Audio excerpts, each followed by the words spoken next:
Photophosphorylation light dependent reaction है जो दो टाइप्स है, साइक्लिक और नॉन साइक्लिक।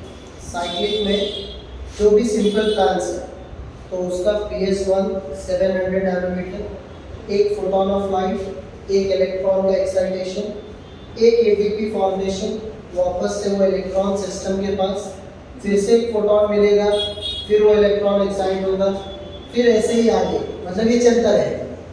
उसके बाद में जितने भी हायर प्लांट्स हैं उनको इस एक फोटोन और एक एटीपी से जो फूड फॉर्म करना है वो इतना क्वांटिटी में है कि वो इनफ नहीं है। So for all the higher plants the type of photophosphorylation what they follow is non cyclic. कौन सा? नॉन साइक्लिक, जिसमें इनके पास में जो टाइप ऑफ सिस्टम प्रेजेंट है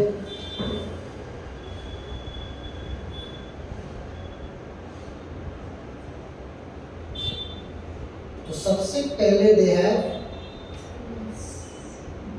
PS2 जो कितना नैनोमीटर है? 680 नैनोमीटर। ठीक है, इसे क्या होगा? कितना फोटोन?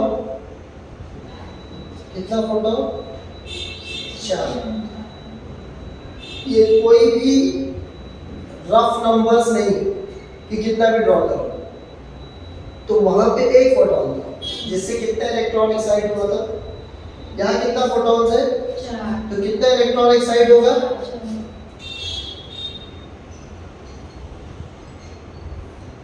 तो जो इलेक्ट्रॉन एक्साइट हुआ वो कितने? 4 इलेक्ट्रॉन। और इसे रिसीव करने वाला सबसे पहला सब्सटेंस इज कॉल्ड एज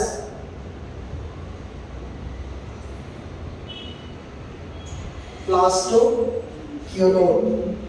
क्या नाम है इसका? प्लास्टोक्विनोन, जो सबसे पहले इलेक्ट्रॉन एक्सेप्ट करेगा। साइक्लिक में कौन था? फेरेडॉक्सिन। जो वहां तक लेकर जा रहा है उस सब्सटेंस का नाम क्या है? Ferredoxin reducing substance. यहाँ क्या है? प्लास्टोक्विनोन। जो प्लास्टोक्विनोन के पास उस इलेक्ट्रॉन्स को डायरेक्ट करता है, मतलब वो जो पाथ है जो इस इलेक्ट्रॉन ने यूज किया प्लास्टोक्विनोन के पास आने के लिए, is called as coenzyme quinone, और we call it as ubiquinone. जैसे हम क्या बोलते हैं? कोएंजाइम क्विनोन और यूबीक्विनोन। तो ये क्या है? ये पाथ है। एक्सेप्टर कौन है? तो this is the first electron acceptor. कौन? प्लास्टोक्विनोन। तो वहां पर क्या था? फेरेडॉक्सिन। किसने लाया? फेरेडॉक्सिन रिड्यूसिंग सब्सटेंस ने।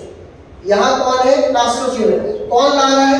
कोएंजाइम क्विनोन या यूबीक्विनोन।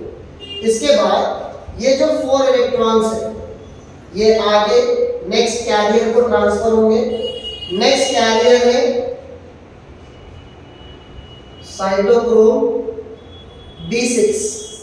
उसके बाद it will be carried to next carrier जिसका नाम है साइटोक्रोम F।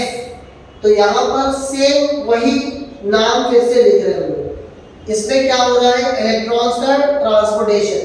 और ये कौन है? डिफरेंट कैरियर्स, जिससे इलेक्ट्रॉन क्या हो रहा है? आगे की तरफ मूव हो रहा है from one carrier to next. जहां पर ये साइटोक्रोम्स के बीच में ये 4 इलेक्ट्रॉन्स क्या करेगा? कन्वर्ट हो जाएगा इनटू एटीपी। तो हमेशा एनर्जी फॉर्म कहां हो रही है? साइटोक्रोम्स के बीच में। अब कितना इलेक्ट्रॉन्स था? 4 फोटॉन 4 इलेक्ट्रॉन। एटीपी कितना होना चाहिए था? 4। लेकिन यहाँ पर क्या हो रहा है? एक एटीपी बन रहा है। अब होगा क्या? अब यहाँ पर पूरा इलेक्ट्रॉन यूटिलाइज नहीं हुआ है इसका मतलब। तो ये क्या कर रहा है? ये जो इलेक्ट्रॉन्स है जिसे हम बोल सकते हैं पार्शियल, मतलब हो सकता है कि आधे इलेक्ट्रॉन जिनके पास में अभी भी कुछ अमाउंट ऑफ एनर्जी है और कुछ अमाउंट ऑफ एनर्जी जो है वो यूज हो गई। ये रिसीव होगा फाइनली किसके पास में, जो लास्ट एक्सेप्टर है उसका नाम है प्लास्टोसाइनिन।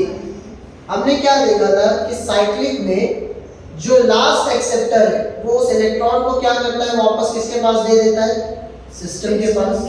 यहाँ पर हम क्या देख रहे हैं कि ये जो प्लास्टोसाइनिन है वो इस इलेक्ट्रॉन को आगे पास करता है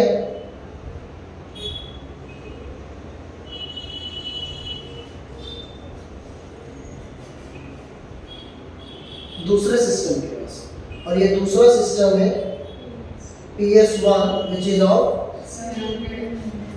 तो वो 680 नैनोमीटर है और ये 700 नैनोमीटर दूसरा। तो उसने क्या किया, इस आधे अधूरे इलेक्ट्रॉन को कहाँ पास कर दिया, जो उसके पास वापस नहीं गया। अब जो इलेक्ट्रॉन्स PS1 में आ गए इन्हें फिर से क्या चाहिए, लाइट, तो ये क्या होंगे, एक्साइट। तो यहाँ पर वापस से इसे क्या रिसीव होगा,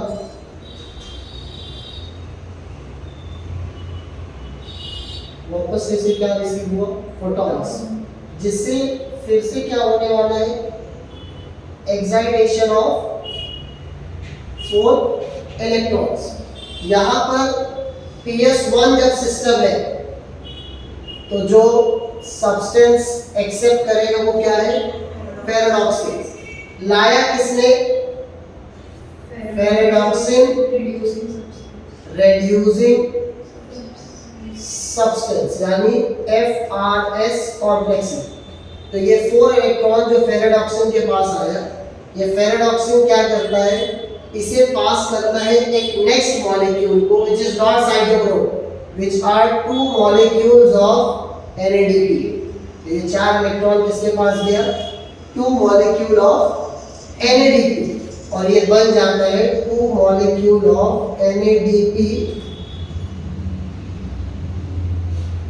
तो ये 2 इलेक्ट्रॉन NADP ने लिए और जो 4 उसके ऊपर हम क्या है 2 NADP2 माइनस से फॉर्म हो, ठीक है।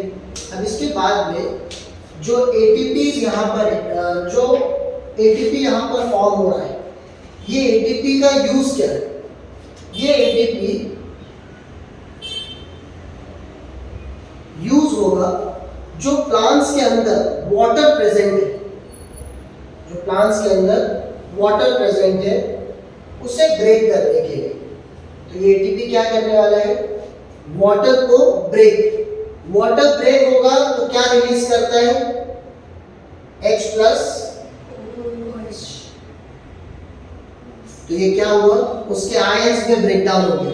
तो this ATP breaks down water molecule, so there are 4 water molecule which breaks down to give 4H+, 4OH minus and 4 electrons, ठीक है। ये क्या हुआ, ATP के प्रेजेंस में ब्रेक। इसके बाद जो ये H+ है, this H+ will be brought to NADP। in presence of H+ ये NADP बन जाता है 2 NADP H2, इसे हम बोल रहे हैं एसिमिलेटरी पावर। तो ये क्या बन गया है, assimilatory power which has more energy compare to ATP। तो ये ATP से ज्यादा एनर्जी है और ये फॉर्म कब हुआ, when NADP receives H+ ions जो वाटर ब्रेकडाउन से मिल रहा है, ठीक है।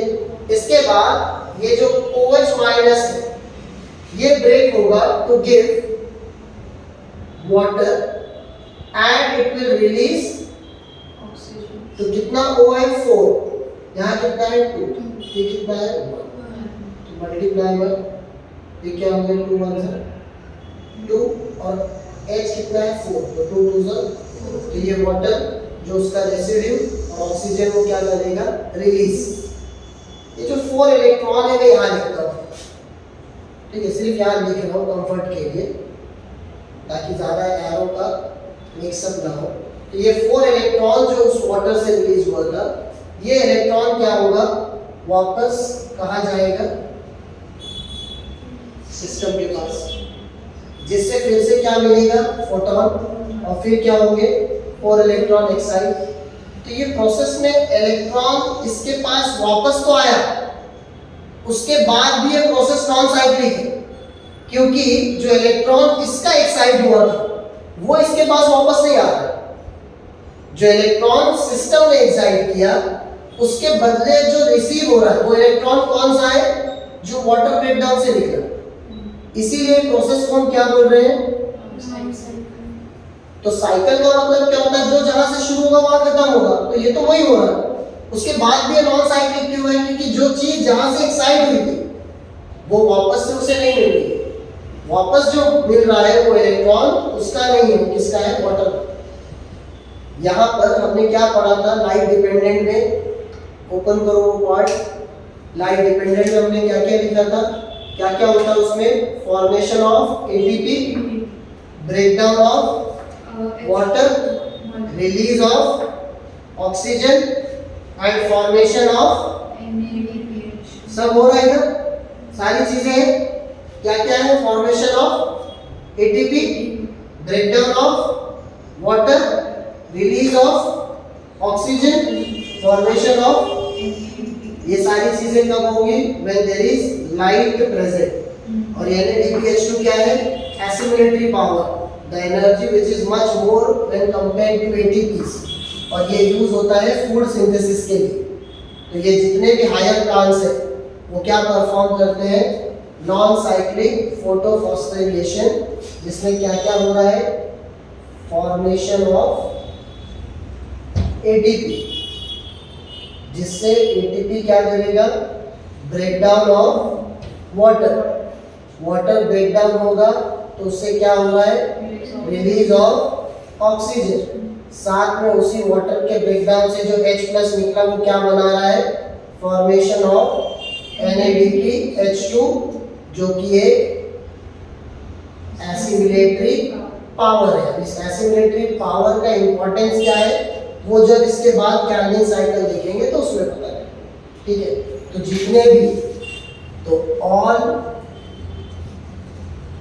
Higher plants they perform non cyclic photophosphorylation.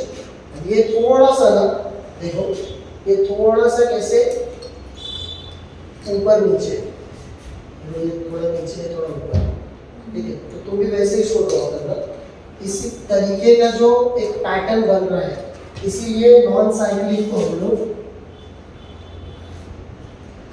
Z scheme representation भी बोलते हैं, ठीक है। Non cyclic photophosphorylation is also called as Z scheme representation for photosynthesis. तो यहाँ पर ये जो प्रोसेस है ये सारे हायर प्लांट्स के लिए क्लियर है। तो मैंने जो दिखाया था लाइट डिपेंडेंट में ये होने वाला है, तो ये सब इस साइकिल में हो रहा है, जो मैंने वो एक स्टेप दिखा दिया कि formation of ATP, breakdown of water, release of oxygen, formation of NaDPH2, चारों चीज़ें